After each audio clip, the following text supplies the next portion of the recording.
So it's such a thrill to be here with Jill, who I've only met for the first time today. I've often been an interviewer or moderator at the book festival, but usually when I'm asked to do one, then I have to go and scramble and read the book quickly. In this case, I was already reading Jill's book because I read all of Jill's books. So I wanted to just dive right in and ask you, you've written this fascinating history of the Constitution, but it's really focusing on the efforts to change it, to amend the Constitution, which is a story of frustration, of struggle, often of failure to change the document. So why did you decide to write a history of things that often did not happen? Sheer perversity.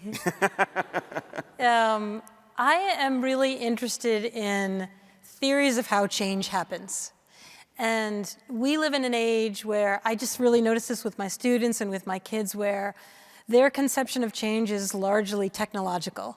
They measure change in like which version of the iPhone or which version of ChatGPT they have. Like that's, technological progress is really just how they understand change. And you know, the 19th century theory of change was evolution. The 20th century's theory really was growth, economic growth. And the 18th century's theory of change, the Enlightenment theory of change, was progress, but they really meant moral progress. So I kind of really became fascinated with how the idea of amendment embodied that moral theory of change. And it's in the word itself. We make amends for the wrong things that we do. We mend our ways when we have erred. And I actually just think it's a really beautiful idea, honestly. It moved me to think about what it meant to invent amendment with the invention of constitutionalism. So written constitutions are an 18th century invention. And when you think about it, it's the kind of one of the great ideas to celebrate about the American Revolution at this 250th anniversary is the idea that the government has to write down what the rules are, and so that the people can hold the governors accountable to those rules. But if you write down the rules and the fundamental rules, the other idea of the revolutionary era was you have to be able to fix them if they're not working. And that idea of fixing, repairing, improving, making amends, mending, is the idea of amendment. And it doesn't work anymore. And it kind of, in fact, it never really especially worked. So I just got, I don't know, I go off on these tangents. And I just got like, I want to find out everything about amendments. So you quote the immortal American sage, Bugs Bunny, in this great video. Who really should be quoted more often. In this great video from the 70s, where you should all look this up, where he sings, "It was intended to be amended, the Constitution," and then Daffy Duck runs on stage. Bugs Bunny is a professor, and he's got the mortarboard and the tassel and the gown, and he's singing this ode to the amendments. And Daffy Duck, like dressed like a vaudevillian, shuffles on stage and says, "Menda, menda, menda, menda, menda." So we could do it. Yeah, we should take us on the road. We could do it. And you note how the founders themselves believed that it should be amended from time to time. That's why they created, this mechanism. Did they realize they were making it difficult to amend, or did they want it to be a more straightforward process, or did they mean for it to be difficult? It was one of the last things they actually put in the draft. Like, remember, they met in Philadelphia.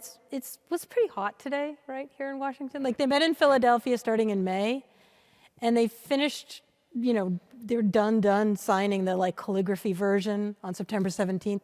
They were so hot in August. By the time they got around to, like, what should the amendment thing say? Like, they knew all along. Like an afterthought? No, they knew all along there was going to be an amendment article. But then, it was a math problem. And we kind of forget that a lot of the Constitution is a math problem. And these are the people whose math brought you the 3/5 clause. So, we are the first nation to have a mandated census. We count the people every 10 years because the Constitution was aiming to solve the math problem of representation. This is one of the great inventions of the Revolutionary era, is that the people should be represented proportionate to their population. And that was new. They didn't, and they discussed it. Like, maybe we should do it by wealth, maybe we should do it by land. There were a lot of other, and then when they decided to do it by population, then they had to figure out this problem, what to do, how to count people who were held as property and not deemed under the law to be persons. Anyway, just to say, like, the whole thing was kind of a math problem. And then by the time they get to, they figured out the Electoral College, and then what are we going to do about amendment? We want it to be possible, but we don't want it to be so easy, because we already think it's going to be a hard sell convincing people to ratify this wholly new system of government. People got to be willing to try this thing for a while, kick the tires for a few years before we go in and decide, we need snow tires or whatever. I got lost in my metaphor. So they want to make it amendable. They really believe in that, and the state constitutions have been experimenting with that. The state constitutions start in 1776. And it's really just like a Goldilocks problem, not too easy, not too hard. And the solution they come up with, there were other options on the table, but they come up with that it has to pass a 2/3 majority in both houses of Congress, and they go to the states, and 3/4 of the states have to ratify. And that seems hard, but not unachievable in the way that, so impeachment is also a two-thirds vote, treaty making. Supermajority is it should be a high bar. The 3/4 of the states didn't seem particularly hard. Why their math was wrong is that there were no political parties when they wrote that Article 5 of the Constitution. And, by 1800, there are political parties. And then when people are voting as members of the Congress or as senators in obeisance to their parties rather than for the country or the best interest of the country, it just becomes very difficult to get over that bar. And in our era of polarized politics, where Congress can't meet a 51, a bare majority, the 2/3 majority is completely unattainable. Possible. Well, there's one thing that seems to lead to constitutional amendments. You write that Article 5 is a sleeping giant, and what wakes it up is war. Why do American wars lead to constitutional amendments? Yeah, I wish I had a better answer to that question. Do you have a theory about this, Carlos? I just read your book. I don't. Yeah, this is the lazy professor's move. That's a great question. What do you think? What do you think? How would you answer that? It is a weird pattern, right? So amendments have always, in America, just come in bursts. So one really easy thing to say is, I would suspect that most people in this room do not have in their mind like a list of the 5 constitutional amendments they most want, because we've forgotten that it's even a possibility, right? It's just not, we don't talk about it. You don't read in the newspaper about different constitutional amendments when, Biden proposed a constitutional amendment on his last day in office that was a Supreme Court restructuring amendment. But, they're just balloons thrown up into the... It's almost like introducing legislation that no one's going to vote for. Yeah, it's just right. a symbolic act. Yeah. There's not a movement around any of these things. So part of the reason that they happen in bursts, this isn't the war question, it's just that it takes George Washington always called the amendment provision a constitutional door that shall forever be left open to the people. But it's mostly locked. So eventually something comes along, picks the lock, and then when it's open, people are like, oh yeah, I want to do this, and I want to do this, and you kind of push through a few at a time. But the thing that picks the lock seems to be war, which is to say it's just a reset. It requires a whole new political settlement. So the first 10 amendments are ratified all at once. We call them the Bill of Rights. They didn't call them that at the time, but they were really the after effect of the Revolutionary War. This set of rights were what people believed that they were fighting for. They weren't in the Constitution. They immediately, asked for them, and they got them.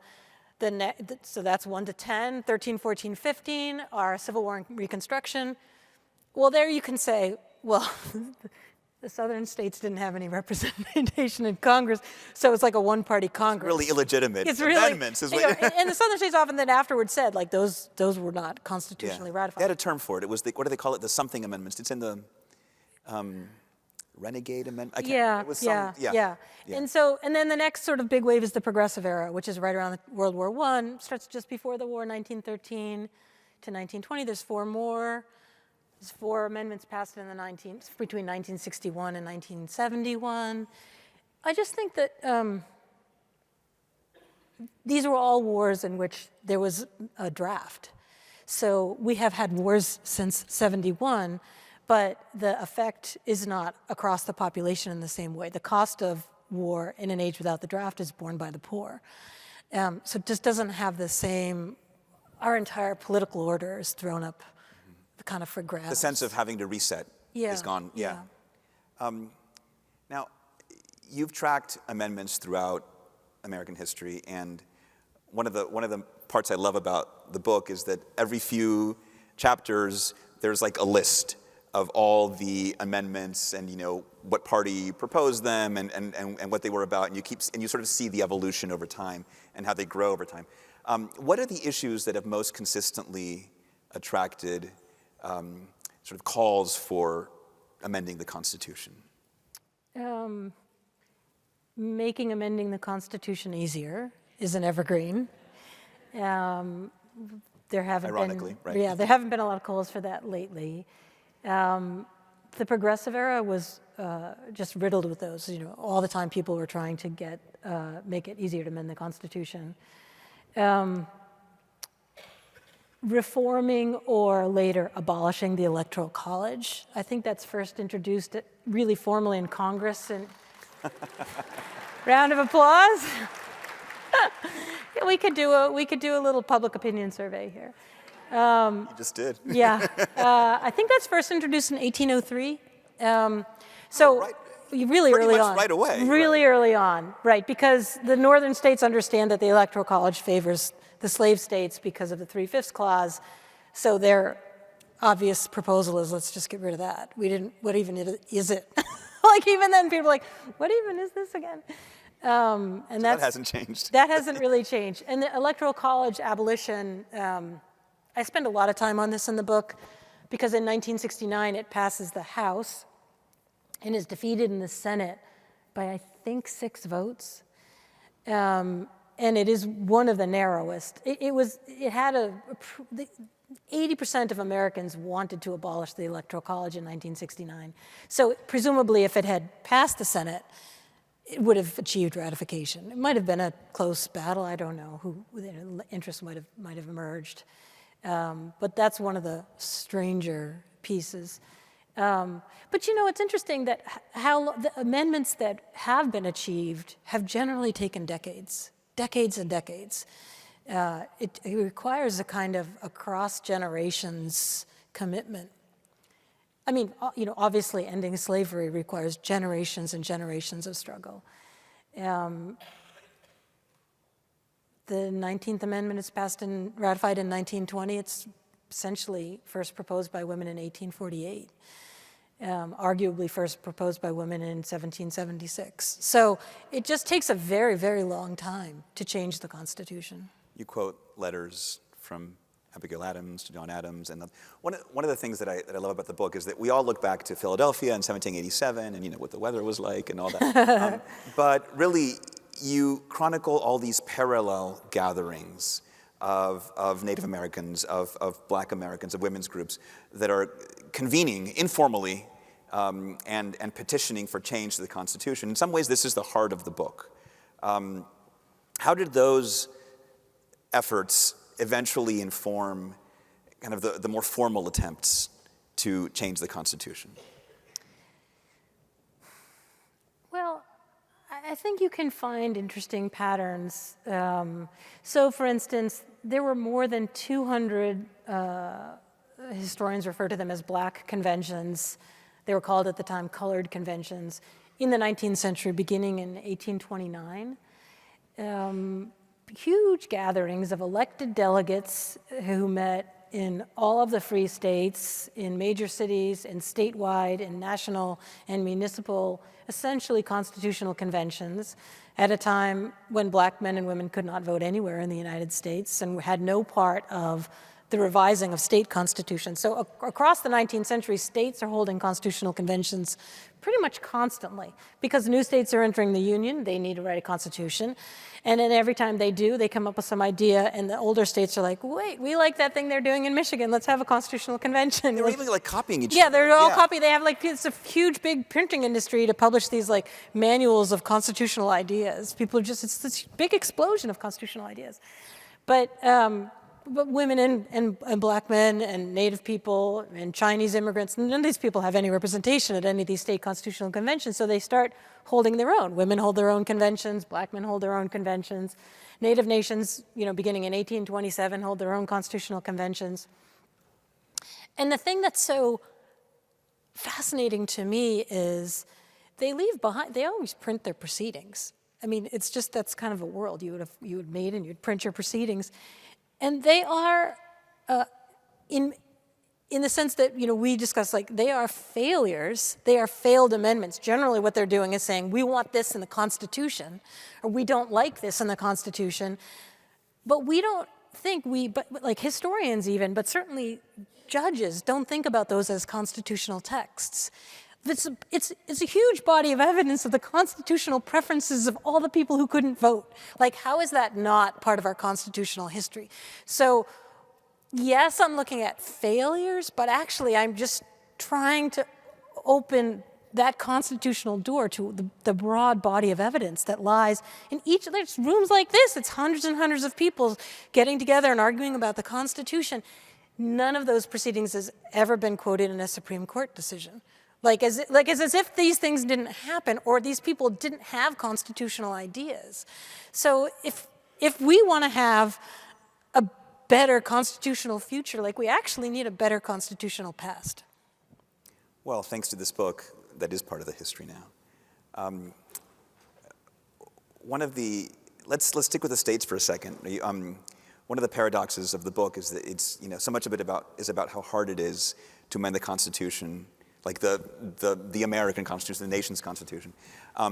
But the states were like amending like crazy, like all the time. You have this Tocqueville quote saying that like nowhere is something, I'm going to mangle it, but something like nowhere is the law more like changeable than in America, or something like that, because they're constantly changing the Constitution. So is it simply a procedural, technical question that allows for all the change to happen in the state constitutions versus the federal level, or is there something about the states versus the nation that allows for that change in one case and precludes it in the other? That's a really good question. Well, it's both. There's some of the same forces apply, but then some of the forces are different. I mean, in the states where people are having these constitutional conventions constantly, and where there are black conventions and women's conventions and Native Nation, people just really believe in convening. Like, you're not going to the movie theater, there's nothing on TV, you can't sit by the radio, we're going to go to a convention. Everybody goes to conventions. There's temperance conventions, like just, vegetarian conventions. Everybody goes to mechanics conventions. Everybody goes to conventions. This is partly what Tocqueville's talking about, the associational American. Like, people just like to get together and hang out, and they like to argue about stuff. And the convention becomes, and a lot of commentators, including Tocqueville, say it is like the visible embodiment of democracy. Like, you can see that the people are sovereign because they're always gathering together and making the laws all over again. Like that, just that act is about like, we are the people, and we're going to change the laws again. And that we don't do that anymore is like a huge part of the problem. Like, the last time a state had a regular constitutional convention in the United States was Rhode Island in 1986. Like, a lot of people don't know that states can just have a convention and amend there. But like, we just don't trust one another to sit in a room and not, I don't know, take out guns. Whatever it is people are afraid of. So there's that. There's just a difference. But that doesn't explain the federal piece. Yeah. The federal piece is, there have been a lot of explanations of it, but I think what happens is that up until the time of the Civil War, there are a lot of requests to have constitutional convention, one of which is to get rid of the Electoral College. But sectionalism develops so quickly. It's by 1832 that South Carolina is about to secede over the tariff. Yeah, so I'll give you a little South Carolina history. No one is willing to actually, no one in Congress is like, they just don't, when the states apply to hold a constitutional convention, Congress is like, we can't even, because we know by 1833, Congress has passed a gag rule.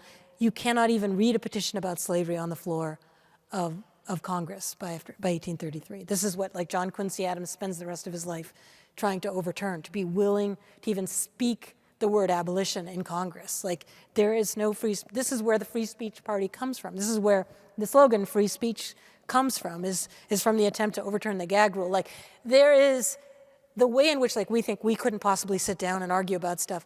The reason they could not meet to have a constitutional convention was the powder keg that was the dispute over slavery.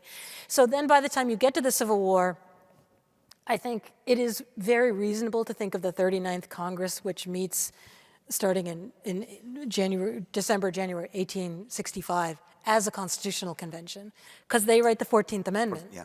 And the 14th Amendment is effectively a new constitution. I mean, it's just like a wholly new arrangement. But it's just Northern. You know what I mean? It's just the reason they can do it is Confederates can't hold office. So I think if we counted that as a constitutional convention, we'd probably have a more accurate sense of the history. So then you're like, okay, but then what about since then? Why did we, and then it's like, well, the country got through a century without having them. Like, then there's just the inertia of it. And this is what Madison always warned about. James Madison, who wrote the first draft of the Constitution and drafted what became the Bill of Rights. Like, he's like, the problem with the Constitution, writing it down, is the older it gets, the more people will venerate it, and the less willing they will be to revise it. And so therefore they will lose their sense that it is their Constitution to revise. You've said like 15 things that I want to follow up on, so I'm gonna stick with the Civil War for a second. You spend a good bit of time in the book on the fate of Jefferson Davis after the war. Why is that important to the story of the Constitution? I think it might have been compensating for the fact that I never knew the story of Jefferson Davis. She was just telling me that whenever she wants to learn something, she teaches a class on it. Yeah. You know? I was like, whatever happened to Jefferson Davis? This was right about the time of the Trump trials. So I became really interested to understand I really became really interested in the Confederate Constitution, Okay. which is somewhat understudied and really interesting. It's definitely understudied, and it is genuinely fascinating. But I became really interested in how the 14th Amendment, which 14th Amendment establishes birthright citizenship and guarantees the equal protection of the laws to all persons. And the thing that we forget, I forgot that the 14th Amendment does, is also bar people who have been involved in an insurrection against the Constitution from holding federal office, former federal office holders. Does it bar them, anyone who's waged insurrection, or anyone who had sworn an oath to the Constitution? Who had sworn an oath to the Constitution and held an office. So like it holds up like your oath to the Constitution as like the thing you're really violating. Yes, right? It's not you haven't violated. If it's not treason, right? It's an insurrection against the Constitution Right. to which you swore. To which you swore an oath, right? Yeah, and so that whole thing is bound up with what to do about the problem of Jefferson Davis. Okay. So when the South fell, Davis tried to go to Mexico. He tried to just escape, and Lincoln was like to his generals, "It'd be really good if he would just go to Mexico." Oh, to like not deal. To not deal. What are you going to do with him? Yeah. What are you going to do with him? And a lot of Northerners wanted him hanged. And a lot of Black Americans wanted him hanged. And, I think the Philadelphia Inquirer writes an editorial at one point, is like, if he is not a traitor, there is no meaning to the word treason anymore. And so it is a very complicated legal argument about what to do with Jefferson Davis. I'll just say one thing about it, because we could get mired. This is really interesting. But like Jefferson Davis's defense was going to be. So there was a trial. There was going to be a trial. There was about to be a trial. There was about to be a trial, and his attorney was going to argue secession is constitutional. The Constitution is just a pact. You can leave, any state can leave the Constitution, can leave the Union whenever it wants. Therefore, you can secede. Therefore, Jefferson Davis was a citizen of the Confederate States of America at the time the war happened, and therefore did not commit treason. So the trial. Because you can't. Because you can't. You can't commit treason against another country. It's a different country, right. So the Union government was like, it would be really bad to litigate whether secession is constitutional. That's what we just lost 750,000 people's lives to. So there's a lot of like, we don't want to try them, we want to try them. And then because the laws have changed in the Reconstruction South, the jury that they assemble is a mixed race jury. It's like the first mixed race federal grand jury and the first mixed race trial jury. And it's such a huge thing. They take all these photographs of these jurors, and it sort of feels like it's going to be a real moment. Anyway, the reason it matters for the Constitution, my argument is that debate about who is a citizen and whether you can leave this country by act of secession, it casts a huge shadow over the entire 14th Amendment debate. You spend a good deal of time in the book on the origins and the impact of originalism, and both how it's used to induce change but also to prevent change. How do you see the story of originalism as intersecting and affecting the story of constitutional change? I think that one of the things I was trying to do in the book is actually provide a history of originalism, and in the context of a larger history of constitutionalism. Because one of the things, there are many brands of originalism, there are many different types of originalists, and the word often is used to mean many different things. But one thing that some originalists essentially say is that originalism is constitutionalism, that any other form of constitutional interpretation is anti-constitutional or unconstitutional, that to not be an originalist is to defy constitutionalism. And like as a matter of the historical record, that's a false proposition. Originalism is not original to the Constitution, and nor is it continuous across history, right? The word is coined in 1980. The movement itself is kind of founded in 1971. There are many instances in the history of constitutional interpretation by the Supreme Court in which people point to the origins of certain words and their original meanings and understandings. But the philosophy of originalism as a way to interpret the Constitution is a very recent history. It cloaks itself in the authority of history, both by insisting that it is original and by insisting that it is history. And my point about originalism is there are many good faith ways to defend originalism as a mode of interpreting the Constitution, but it is not a form of historical inquiry that, in my mind or in my experience, is recognizable to academic historians, because it is extraordinarily exclusive. An originalist interpretation of the Constitution requires that you look just at a handful of documents. Like, that is the rule. It is a bounded set of documents. So Robert Bork was asked at one point, if George Washington had written a letter to his wife Martha explaining what direct taxes are, would that be admissible to your body of evidence, an admissible piece of evidence? And he was like, just absolutely not. It's not Madison's notes, it's not the Constitution, it's not the notes of the ratifying convention, and it wasn't in the Federalist Papers.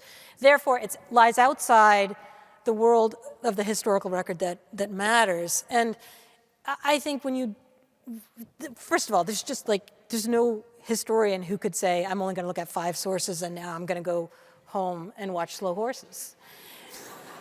You'd be like, that's not okay. You actually have to do some more research.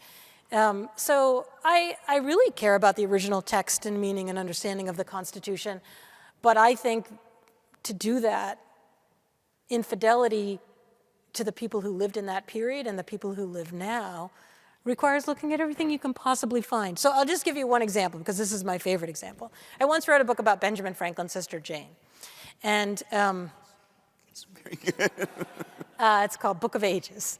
And when the 55 delegates went to Philadelphia in May for the Constitutional Convention, it's like if you've been on a jury and you're sort of sequestered, right? You're really not supposed to talk about it with anybody. You're really not supposed to. You really can't talk about it. You take an oath to not talk about it. So they were sequestered for the whole Constitutional Convention. They nailed the windows shut. Like, people really want to know what's going on. But they took a vow of secrecy for 50 years. That's another reason originalism isn't original, because if you wanted to interpret the Constitution based on what those guys said that summer, you couldn't know for 50 years. So they've really kept the vow. Anyway, Benjamin Franklin's sister Jane writes him a letter from Boston saying, I hear you've gone down. She's very funny, and she's very wry, and she's very sarcastic. And she says, I hear you and some very many wise men are gathered in Philadelphia to write a whole new system of laws for the rest of us. I just hope that you remember one thing. It's quite important to remember to beat your swords into plowshares, quoting the Bible. And if that were a phrase that were subject to the kind of scrutiny that every whisper of Alexander Hamilton in the Federalist Papers is subject to, I think we would. She says, I want you to keep in mind peaceableness. To me, that is a meaningful document for interpreting every part of the Constitution. That there is a part of the population that has been vulnerable to a kind of physical tyranny. A lot of women in Boston were raped at force of arms, at the tips of bayonets. She had lived through the Revolutionary War. Women were really vulnerable to gun violence in a way we would talk about it as gun violence. They didn't talk about it that way. What if we really take seriously that just because she couldn't vote and she couldn't be a delegate to the Constitutional Convention and couldn't vote for any of those delegates, that she had constitutional views and that they count. And that's the thing that drives me a little batty about the original. Like the idea that originalism has that kind of the authority of history. You can say it is a defensible mode of judicial interpretation. It does not have the authority of history. I have one more question, and there's a couple of mics here, so you can start lining up to ask your questions of Jill. And so you write that "we the people" is the most richly amended phrase in the Constitution. So now that you've written this history, which is incidentally called "We the People," what does that phrase mean to you?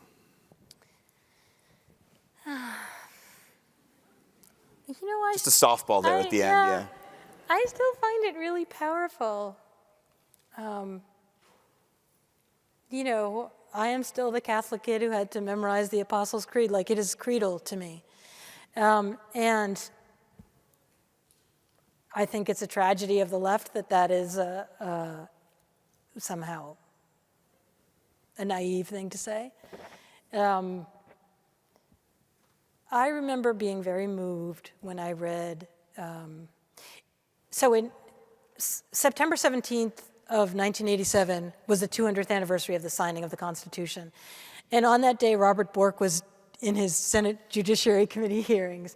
So it was this whole kind of big, intense thing. It was the bicentennial of the Constitution, and originalism was making kind of its big foray in a kind of bid for persuading the public. And Thurgood Marshall, who was the first African-American Supreme Court justice, he'd been appointed by Lyndon Johnson in 1967.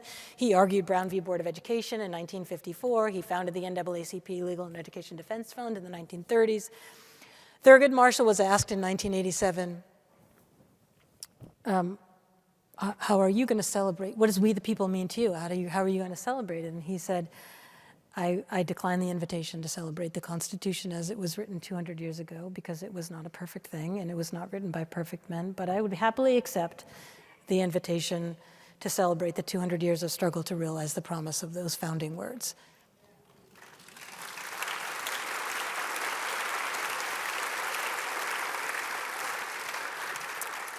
So we're just going to kind of pop back and forth.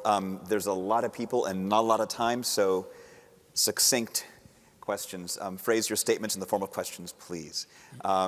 Sir, kick us off. Thank you, Ms. Lepore. I came all the way from California to hear you, and having Well, thank written a you. book about Frederick Douglass, where the Constitution was a major issue with William Lloyd Garrison, who said Yeah, that yeah. the Constitution was an agreement with death and a covenant with hell. I would like to ask you, based on the fact that Douglass himself, in relating to the Constitution, found solace in "we the people" in the preamble. How do we as citizens maintain our faith in the Constitution when all the participants in the creation, in the execution of the Congress, of the Constitution, the President, the U.S. Supreme Court, and the Congress have all abdicated their constitutional responsibility? How do we, the people, maintain our faith in a document whose meaning has been ignored, defied, and eviscerated by its exponents who swore an oath to it? You may have the answer in your book, but I need to have faith. I like Douglass. Yeah. I need to have faith. Yeah. And maybe your book Yeah. offers that at its Yeah. end. But right now, I'm in Yeah, despair. thank you. No, it's a beautiful question and beautifully stated. And I wish that we were in a classroom and I could say, "What's your answer?" I wrote the book because I think I was looking for that, honestly. And in a way, this also answers, Carlos's initial question, like, why read about all the failures? Is because it's all the striving, it's the determination. When you think about Douglass, Douglass sets out as a Garrisonian and subscribes to Garrison. You know what? Damn the Constitution. And then he says, we actually need the Constitution. Why say the Constitution is not on our side? Why just say, the Constitution's on our side? And we can fight for the Constitution that we believe in. And you got to figure, if a man born into slavery, who frees himself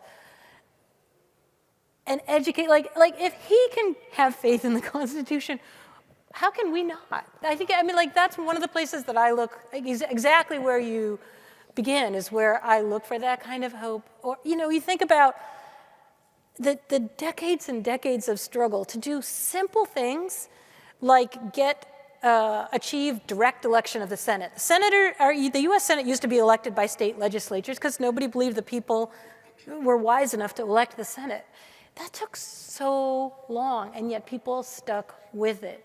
So the sense that our Constitution has been degraded, that it is daily violated, that it is used and deployed in the most cynical ways is truly a staggering challenge for faith in the idea of the Constitution. But that's why, in a way, I've really tried to elevate this, what I call the philosophy of amendment, and also try to promote people's constitutional imagination and say, we can actually have the Constitution we want, or we can force our governors, the people who we chose to rule us, to honor it.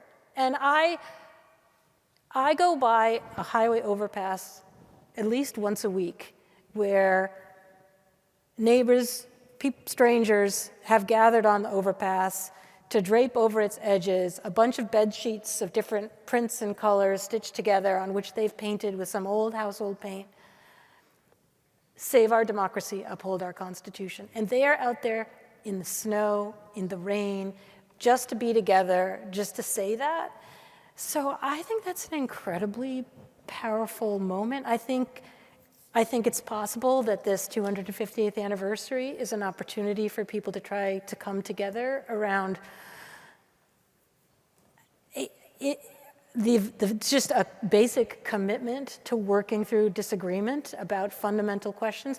We are at an era where there are 5 guys in Silicon Valley who say that they are about to usher us into a new era for humankind. And we have no role whatsoever in that new role for humankind. If there's ever a time to revive a spirit of constitutionalism and to regain popular sovereignty over the Constitution, it is now. Thank you so much. Sir. Hi. Do you think we've either redirected or abrogated our amending energy to getting 5 votes on the Supreme Court? Yeah, we did, and you know, people really point to FDR as getting that going. In 1935, when the Supreme Court was ruling that the New Deal was unconstitutional, a lot of FDR's advisors said, okay, we have to constitutionalize the New Deal. We need like 5 amendments. There had just been 4 amendments in the 19-teens. The Child Labor Amendment had passed Congress in 1924. And FDR was like, there's no way. You know, my wife, Eleanor, she's been working to try to get that Child Labor Amendment ratified since 1924. And what FDR called the Millionaires League, that is to say the manufacturers of textiles, especially Southern textile owners, just organized an incredible campaign throwing money to defeat the Child Labor Amendment. So FDR was like, we don't have the time, the country's in crisis, and also it just takes like only about $1 million to defeat a constitutional amendment. We have to win the court. And he takes his different tack. And I think, you know, we could second guess that or not, but then there's a moment where, you know, by the late 30s when the NAACP is founded, you know, they look to FDR and they're like, well, FDR has done nothing for us, and also we do not have the votes to get a constitutional amendment. We have to go to the court. And that's Thurgood Marshall's and everyone else who works with him, that's their strategy. And they don't have another option. FDR had another option. He had the vote. You know, he could have fought that as a political battle. But black voters can't vote in most of the country in the 40s and 50s. Marshall has to go to the court, right? And then he succeeds, and that success is phenomenal. But then both liberals and the civil rights movement are like, let's just keep going to the court. This is working for us. And all the amendment proposals in the middle decades of the century are conservative amendment proposals. And the conservatives don't have the votes. Like the day that Brown is decided, James Eastland of Mississippi introduces you know, right to segregated schools, constitutional amendment. Like the right just keeps trying to fight the Supreme Court with constitutional amendments, and they keep failing. So eventually they give up on constitutional amendment too, and they're like, you know what we got to do? We got to win the court. And you just kind of follow that storyline, and you get to like you know, that's why these Supreme Court appointments are crazy. Like it shouldn't be such a big deal, but it's the only lever that anybody has, and that's just a deformity, right? As you point out, it's kind of everybody gets us there. Like that's not like a one side or the. If anything, it's more the left that chooses and decides upon that course of action, and for good reason, like to protect minorities. Like would same-sex marriage equality have been achieved without the court? Would that have made it as a constitutional amendment? I think you're like, you know, you work at an advocacy firm that does like LGBTQ stuff, and you're like, should we go for a constitutional amendment or go for the court? The court looks pretty good. And the thing is, if you run the play for a constitutional amendment and you lose, you really lost. If you lose in the court, you can go back and back, but the effort to get a constitutional amendment going, to lose is to be defeated. Thank All right. You were right about the. I know, it's really crazy. Okay. In the first few months of this current administration, the 2 words that pervaded the media day in and day out was constitutional crisis. You don't hear that anymore. What do you think precipitates a constitutional crisis? And the second question I have is, what was in the mind of the founding fathers when they specified lifetime appointment of the Supreme Court judges, which seems to fly in the face of all common sense and is creating major, it's probably the #1 problem in our political system today? There was a lot of debate about that in a lot of the states. I'll just answer the second part of your question first. A lot of the states experimented with term limits for judicial appointments. Constitutional amendment proposals to change the structure of the Supreme Court or impose term limits are very common. But it is about judicial independence, and I think there's a very strong argument in defense of it. It wouldn't be as big a deal and would be a really important form of independence for the courts if the rest of the system hadn't become so deformed. So I think there's like very reasonable mixed views on that question. The first question was about Constitutional crisis. Oh, constitutional crisis. Honestly, I think that there's just too many crises going on for people to focus on that term. And I also think there's a real case to be made that the language of crisis serves the crisis and not its solution. And we're looking at these great usurpations of power through declarations of emergency, through the language of emergency. Washington it's an emergency in Washington, therefore the National Guard must be there. It's an emergency at the border, therefore ICE can do these. I think that there's maybe a reason to think about ways to talk about constitutional possibility without talking about crisis. And I'm going to make one small intervention. It's kind of a rule I have that I do not let, it's just a habit. Men tend to jump up to the line before women do, and then by the time we've run out of time, the women are at the front of the line. So I'm going to ask this young woman here to come to the front. You were so right. It's exactly what happened. It happens all the time. Thank you, and very meaningful. I just graduated law school, so really Hey, appreciate excellent. it. Thanks.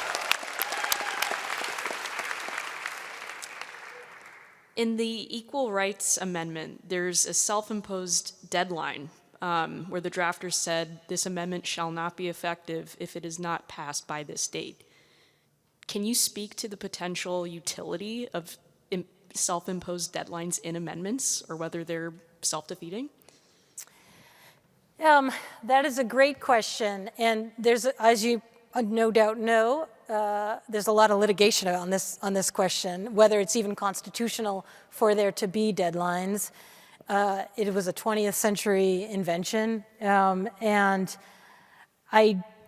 is just generally not a good idea. On the other hand, if you're going to get an amendment ratified, it's usually going to happen fairly quickly. There's not a lot of amendments where the ratification was drawn out and succeeded. Is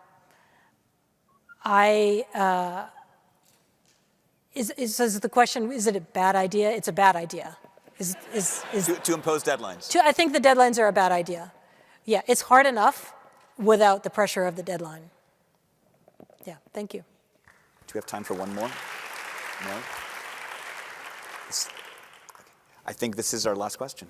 Sounds fantastic. So I asked this question as a Hungarian, and let's say we're able to change the Constitution to make it easier to amend. In that world where we now live with increased democratic backsliding, with the degradation of democratic norms, how do we prevent people who stand against democratic ideals from changing our Constitution in a way that takes away the protections that already exist? Or would changing our Constitution to make it easier to amend already require such a massive change in our political culture that we'd be safe from that kind of change? It's the be careful what you wish for. Yeah, no, that is the question, that is just like the really important question if anyone were really considering doing any of these things. This is just a random book, but it is a really important question, and historically the left has always feared a constitutional convention. Or opening the constitutional door even, because of the likelihood. There was a big effort in the 60s, another big effort in the 70s to hold a constitutional convention. There was, Richard Rivera wrote in the New Yorker, if they succeed, this was in 1979, they're going to bring back slavery. Like, there's just really a lot of fear of what would happen at a constitutional convention. And it's not entirely ill-placed. On the other hand, compared to what we have now, is people don't feel like this is our Constitution. I mean, I don't care who you are politically, it doesn't feel like we wrote this Constitution, we endorsed it, we've ratified it. So I also don't think like we have the musculature to be having a constitutional convention. Like you can't start lifting 20-pound dumbbells or whatever if you haven't got out of bed in 6 weeks. Like, we haven't been out of bed in many years. We're just lying there. Nobody, like, how many people have sat in a room and argued about fundamental law with people that you disagree with? Nobody. You know who does that? Public schools. K through 12 public school rooms. It's like the only place in this country where you sit in a room and you argue with people that you disagree with, and you have to like be still friends at lunchtime and borrow that apple pie from the kid who doesn't want the taco. Like that's the only place where we come together. And public schools are just being so wildly undermined right now. So unless we rebuild a civic society where people do gather and argue about things, who are we to have a constitutional convention? We can't even look each other in the eye. Like, but that doesn't mean we can't, get out of bed. My thing is like, put on at least your sweatpants. You know what I mean? Like, it's time. Thank you so much.